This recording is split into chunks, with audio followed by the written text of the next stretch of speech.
இங்க நிலால ஏற்பட்ட ஒரு விபத்தால பூமியோட கிராவிட்டி இப்ப குறைஞ்சு போயிடுது. சோ எதெல்லாம் இப்போ பூமியில வெயிட் கம்மியா இருக்கோ அது எல்லாமே இப்ப மேல பறக்க ஆரம்பிச்சிருது. கொஞ்சம் வருஷம் கழிச்சு பார்த்தா எல்லார் வீட்லயும் இருக்கிற வெயிட் கம்மியா இருக்க பொருள் எல்லாத்தையும் பறக்காம இருக்கிறதுக்காக ஏதாவது ஒரு விஷயத்த செஞ்சு வைக்கிறாங்க.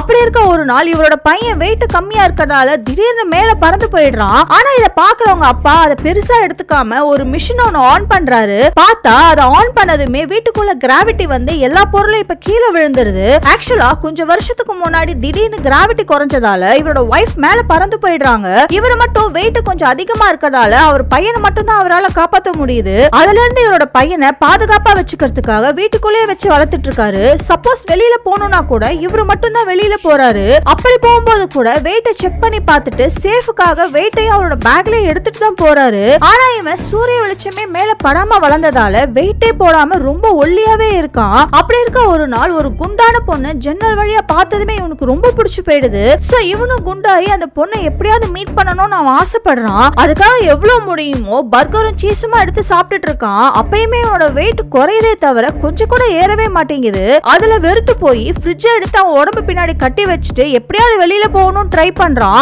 ஆனா அதுக்குள்ள அவனோட அப்பா வந்து இவனை வெளியே போக விடாம தடுத்து விட்டுறாரு. அதுக்கப்புறம் தான் இவன் ஒரு பொண்ணுக்காக தான் வெளியே போகணும்னு ஆசைப்படுறான்னு அவர் தெரிஞ்சுக்கிறாரு. சோ இவனுக்காகவே ஒரு கிராவிட்டி இருக்க ஒரு ஷூ ஒன்னு கண்டுபிடிக்கிறாரு. அதை போட்டுட்டு ஃபர்ஸ்ட் டைமா அந்த வீட்டை விட்டு வெளியில போய் அவன் மனசுக்கு பிடிச்ச அந்த பொண்ணை மீட் பண்ணியும் பேசிடுறான்.